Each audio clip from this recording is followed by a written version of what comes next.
Here we are again, coming to recommend a new manga title. If you've ever been here and asked, almost certainly you got recommended Witch Hat Atelier. I took home this first volume with our girl Coco, 2017 in America, and I went, this is tremendous. I can't imagine that it stays this good. Unheard of. And I went to my children and I'm like, you should read this. This is tremendous. Okay, so here's the thing. Flash forward 8 years, and Witch Hat Atelier has 13 volumes. We just sold out of volume 13. What makes Witch Hat exceptional? What makes Witch Hat not just a very beautifully rendered manga, well-designed manga, well-built manga? What about Witch Hat takes it above a level of this is very good, above a level of this is really excellently done, into, and I'm going to use this word, a masterpiece of the genre. Now, it doesn't sound, you're on YouTube, people call things masterpieces all the time. Here's the thing, I don't use that term lightly. I don't like to use that term. I feel weird using that term before the series is over. While I said we're up to volume 13 in the series, it's not over yet. They could mess up the landing, or it could go on way too long and it won't be as good as I think it is. That's possible. But where it stands now, Witch Hat Atelier is not a manga masterpiece. It's not a comics masterpiece. It's a fantasy masterpiece. I am a huge nerd when it comes to fantasy. I'm not an incredibly well-read nerd when it comes to fantasy. There are thousands of fantasy writers, especially when you get into comics and manga, that I don't know. But I've read a lot of fantasy. The place in fantasy that I am the most comfortable, the place in fantasy that I would say I've read a significant amount of, is young adult fantasy. Young adult fantasy is a very special genre. Young adult fantasy, which Witch Hat Atelier definitely is. It's an adventure series aimed at teenagers with fantasy as its main genre. When we say aimed at teens, when you make a book, a series, a comic, a TV show about a young adult, and it's geared towards young adults, there are certain things that happen. There's certain rules you follow. Fantasy YA, even more so. Fantasy YA dates back to one of the great fantasy novels of all time, T.H. White's The Once and Future King. Fantasy dates back to The Hobbit. YA fantasy, it could be argued, is the original basis for what we think of as many classic fantasy tropes. YA novels, in general, are shorter chapters, sparser, and about personal growth. A fantasy YA novel is all those things, but it is also very much an introduction to a world that creates ethical, moral situations for our character to grow as a person, to make judgments on their life as a person. I have my favorites, people who love the Narnia books. There are people who love the Earthsea books. There are people who swear by the Animorph books. Tamora Pierce, Diana Wynne Jones. List goes on. I'm just naming some of my favorites. Witch Hat Atelier sits with the greatest of all of those. So why? What makes it so great is that the creator built an incredible world and then peopled it with incredible characters who breathe, who are complex, who are unreliable, and used it to, like a great YA novel, ask moral and ethical questions to the development of Coco and of the other characters in the book, and the development of the reader. And I think that that's so important. What's world building? What does that mean? What is the concept when I discuss a comic book or a novel or a TV show having world? World building means creating a fictional place, could be a town, could be a school, could be a home, in which an implied world makes sense. In a fantasy novel, includes your magical system, the way people feel about the magical system, the way people interact with the magical system, and the reasons for the magical system to be used in the ways that it's being used. So that's a humongous task. And then to do it in a young adult novel, where the character, the reader, And very often, most of the people in the world have a reason to be taught things or learn things. It becomes very tricky. Because you're going to go, oh, but that's perfect, right? Because you go to wizard school, you go to the island of Roke, you go to Hogwarts, and you learn. Right, but notice the giant difference in the two things I said. Learning on Roke is explained once in the first Earthsea novel, and all the things you learn about magic in it are really shown to you through Sparrowhawk, through the main character's feelings about what he's learning and the people he's learning it with and the people. And little by little it goes, yes, and he learned this and he learned that. Whereas in the Hogwarts books, it's all about the schooling.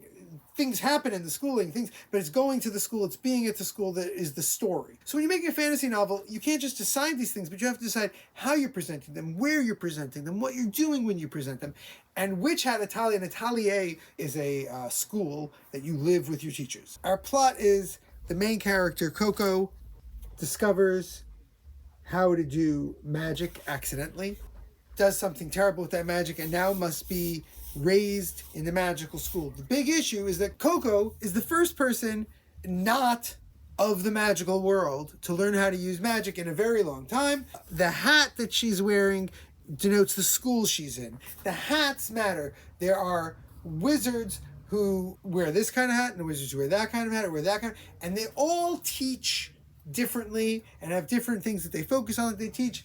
But the big thing is that they are not wizards who wear brimmed hats, who refuse to keep the wizarding laws. Here's the big secret. This is what I'm going to let you in on. You don't need any kind of special powers. You don't need anything to do magic. In Coco's world, if you have the right ingredients and you learn the language that you write with those ingredients, and that's the big deal. The wizarding world broke up over people doing magic one way, and other group of people doing magic another way.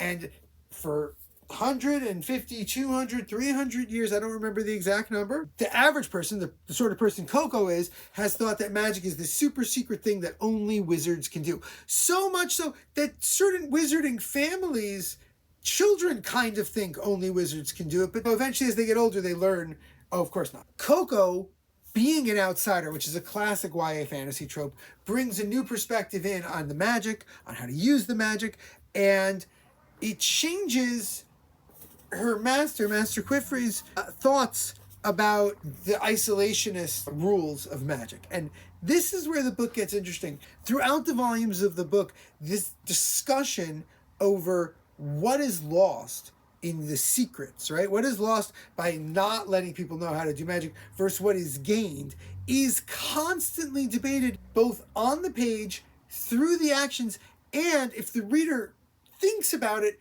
through certain subtleties of how the world is built and how the world is made. And it really brilliantly connects all these things with a traditional yet exciting narrative for this kind of story. First, Coco has to make friends with the other kids in her atelier, in her school. Many of them have not really thought about the privilege they have as witches and maybe hold it against Coco. There's a lot of different stuff. We meet Master Rugio, who's Quiffery's co-teacher. They have a whole weird backstory and past, which also, as it unravels and keeps going, makes us consider the implications of how this world works. And that is what drives the series. Coco befriending Agate and all the other kids is one tiny little piece of a larger puzzle. And that's not, oh, there's a dark wizard trying to bring back the evil wizards and convince people. That's also a plot. But the real thing being discussed here, point of contention that the book is about, the thematic idea that runs throughout the whole series, is this the right stance to take? Can you ethically claim hiding away all this knowledge is worthwhile because of the bad things that can happen through it? And it goes back and forth. Things happen in certain volumes that make you question these ideas. But other things happen in the volumes that make you consider the righteousness or correctness of what these people are doing. Let's talk about the real important thing. The magic. The magic in Witch Hat Atelier is so wonderfully constructed that it is both ridiculously simplistic. As I said, you just have to have the right ingredients and know the right runes, and you can do magic. But if you want to get really good at these runes and these runes creating a thermic effect, let's say, that make a piston move, you really need to be very good at figuring out how those two go next to each other. And you might find years trying to find which things will set the pistons in motion the way you most want to, until you've become sort of an expert on that. And then you can make a device that everyone knows runs on magic, but the normies, the regular people, can't understand what's driving it, so that they can't do the magic. All the writing, all the special runes that you put in have to be done in a hidden way that people can't figure it out. And that little building block is the basis on which every feat of magic in the entire series, while you read it, is built. And nothing changes. There's no, even the bad wizards who do magic differently, they're just willing to put those runes on living things. They will put those runes on their body. They will put those runes on a tree. They will put those runes on an animal. And that was what the split up was. Bad stuff went down because of that. And that drives the ethical theme that's in the book so perfectly throughout it. Okay, so incredible world building. Really, really fantastic YA setup and writing. Thematic consistency. The entire series is about this idea. What about the art? Comic books, the visual medium, right? Okay.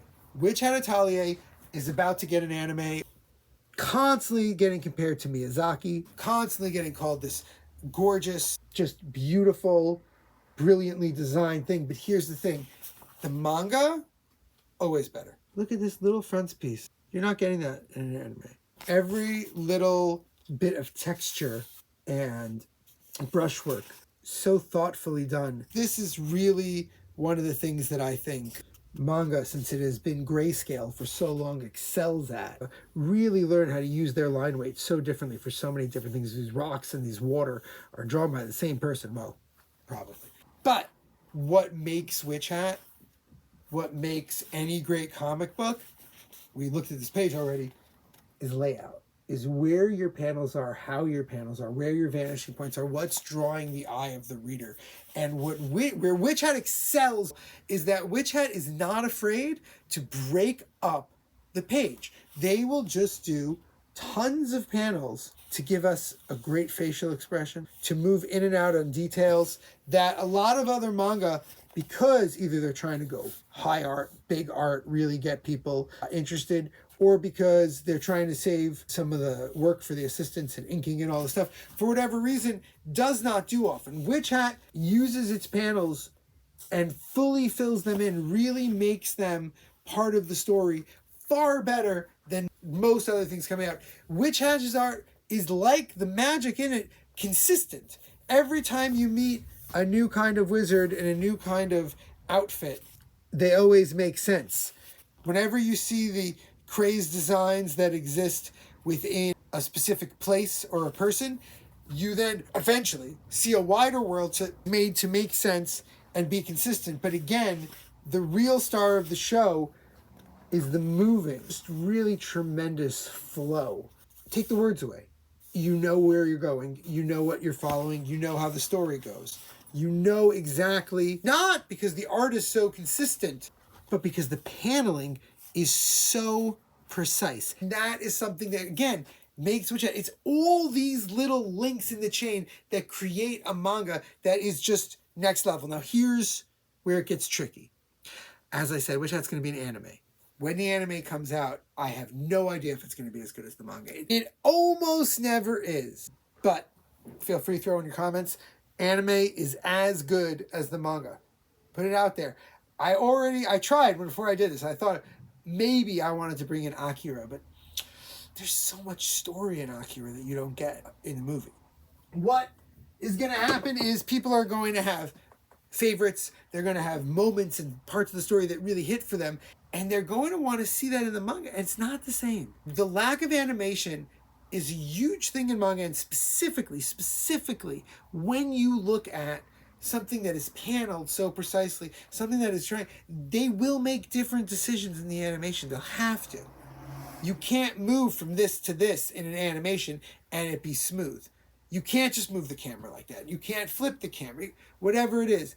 And that's going to create like a diff. People are going to go, oh, this is better. That's, read Witch Hat before you ever watch the anime. That is my biggest recommendation. Get the manga in your hands and read it. If you like fantasy, YA adventures. If you just like fantasy, if you love manga that's beautifully drawn, any of those, you're going to enjoy Witch Hat Atelier. If you want to hear about more stuff that's coming out, I do a live thing 5 days a week here on YouTube. I constantly post the new releases on our other social media, so definitely check it out. Joey, thank you, as always.